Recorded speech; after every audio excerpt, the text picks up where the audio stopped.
This is not just Kolsch, this is M&S. Wait, no, this is the Apartment Brewer's Kolsch. Or at least his recipe. You can find his recipe and video links in the description below if you end up wanting to check it out and make your own.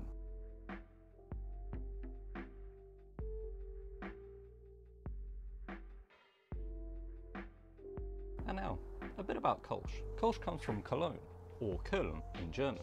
I'm probably going to end up using a bit of a variation of both Köln and Cologne, as I'm more used to saying Köln from German lessons. Technically speaking, you can only describe this beer as a Kölsch if it has been made within 50 kilometers or 30 miles from Cologne itself.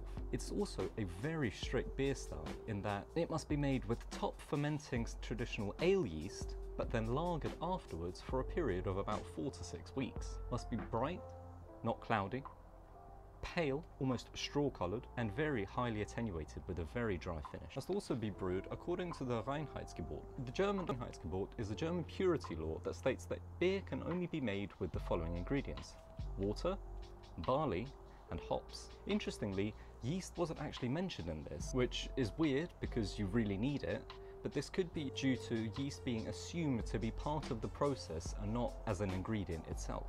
I won't go into the full history of the German Reinheitsgebot in this video to prevent this from becoming an hour-long lecture and history lesson, but this will come in following videos when I end up making further German beers. So stay tuned and subscribe. So technically, this is an ale and not a lager, although it sure does look like one. It's warm fermented using an ale yeast, but then conditioned for a long time in very cold temperatures like a traditional lager would be. This is because in the early 17th century, bottom fermented lager beers started to gain massive popularity, and this threatened a lot of business in Cologne. At this point, Köln only made top fermented beers, and bottom fermented lager strains threatened beer industries in Cologne so much that in 1603, the town council forced new brewers to swear an oath. This oath was that you must prepare your beer as of old from good malt, good cereals, and good hops, well boiled, and that you pitch it with top yeast and by no means bottom yeast. Wow, talk about paranoia. Although, wait for it, in 1676 and 1698, the council tried to introduce a law forbidding the sale of bottom fermented beer at all inside the city walls. By 1750, however, brewers started to evolve and they decided to use a combined approach of using top fermenting yeasts as stipulated by the council and not breaking the oath or any rules, but then they would condition them like a traditional bottom fermenting lager yeast in very low temperatures in their cellars. You could say that they were effectively lagering their beers. This method proved to be really popular and received with much uptake, and Cologne expanded with up to 40 breweries calling Köln their home. That is, up until about 1940, at which point over 262 separate air raids decimated the city by the Allies in World War II. When the war ended, only 2 breweries remained standing. These breweries started to slowly re-establish themselves post-World War II, but still trailed massively behind in sales compared to bottom fermented lagers. It wasn't even until the 60s that the sale of Kölsch really started to take hold. In 1986, 24 breweries came together as part of the Kölsch Convention to guarantee that Kölsch would remain a beer of Cologne. Now, breweries coming together as part of a Kölsch Convention sounds a little bit culty to me, but hey, I'm not judging.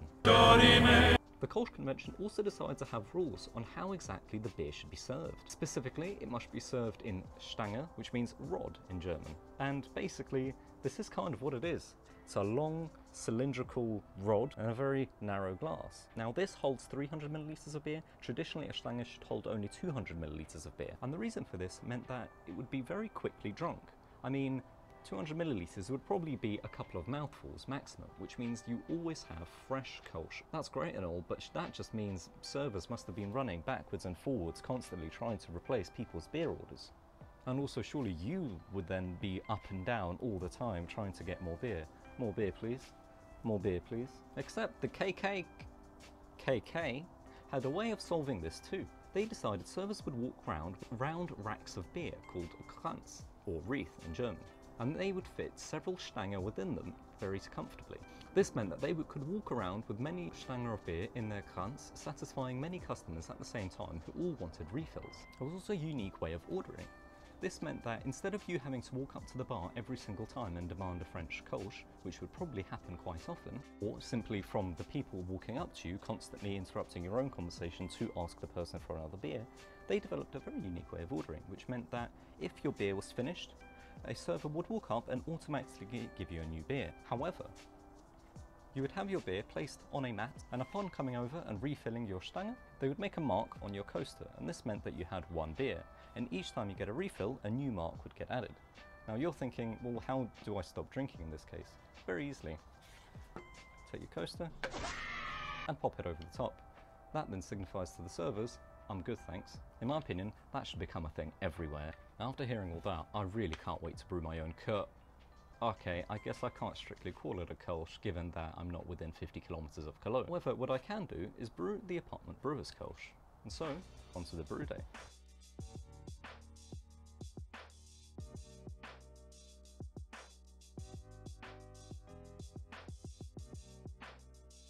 I'm going to start with about 20 litres of mash water with a quarter of a Camden tablet added to get rid of any chloramines. I'm also going to add a whole load of salts for this one, as I heat up the water to our 63 degrees mash temperature. I'm going to be adding 0.5 grams of baking soda or bicarbonate of soda, 1.5 grams of calcium chloride, 3.1 grams of table salt or canning salt, 0.5 grams of chalk, 1.3 grams of Epsom salt, and 1.6 grams of gypsum. For the grain build, the Apartment Brewer used 3.85 kilograms of Weihenmain Pilsner malt, or 87.5%, 450 grams Weihenmain pale wheat malt, or 10.2% of the grain bill, 100 grams of acidulated malt, or 2.3%, to lower the pH a little. Then mashed at 63 degrees for 45 minutes. After 10 minutes, I turned on the hose to recirculate the mash. Once the 45 minutes were up, I increased the temperature to 72 degrees and mashed at for 30 minutes. I'll then sparge with around 8 litres of water. I set the wort to heat up to about 90 degrees while I'm doing this to speed up the process of heating up to a boil. Once we got to a boil, I added my 60-minute hop additions for bittering, 49 grams of Hallertau Mittelgrün. After 50 minutes, I added another 14 grams of Hallertau Mittelgrün and a teaspoon of yeast nutrient. At 5 minutes remaining, I also added half a protofloc tablet, or Irish moss. Once the boil was done, I cooled to my pitching temperature of 18 degrees. Once cooled down, I got it to about 20 degrees. I added my prepared starter of 1.5 litres of Y yeast 2565 Kölsch.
really nice maltiness, like very strong malty hoppy profile. Not hoppy, strong malty profile with a little bit of that floweriness, I guess, of the Hallertau Mittelfrüh coming through.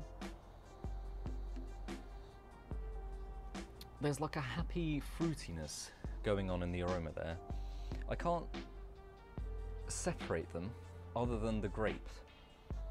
White wine grapes, I'd say, is something that's very strong that I can smell from this. But it's lovely, it's very nice, and it works with the malt profile incredibly well.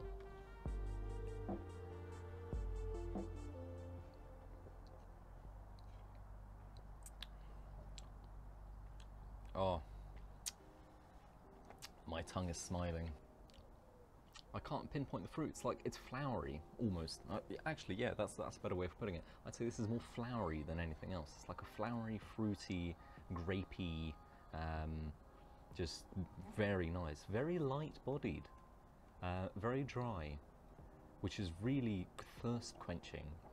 And there's a touch of that wheat bill in there that I can definitely taste. Some of that pale wheat. But it doesn't overpower the Pilsner malt. The Pilsner malt's still there, and you can taste that backbone of the maltiness and the Pilsner. This is a really good recipe. Do you know what? Apartment Brewer, thanks mate. I'm definitely brewing this in the future again. This is a fantastic recipe, really is. For an ABV as well, 4.6%, this is very easily drinkable. And you can see how, you know, I have a sip and sort of that much goes down. You can definitely see why they needed Stange and they needed a server with a Kranz walking around refilling these constantly. If this was smaller, I'd probably be done by now and be needing another. Thoughts and improvements? Can't really see much. I think from my end, probably just giving it a little bit more time to lager and to condition. I do only have a fridge that can have a maximum of 2 kegs within it though, so I don't really have the ability to lager something for a very long period of time, as that means I've only got one other thing on tap, and you know, you don't want things getting a bit samey. If you enjoyed this video, please do leave a like and subscribe, and let me know in the comments maybe any other Brewtubers beers that you might want me to brew, or just for comments on the video. Cheers, Prost, thanks for watching.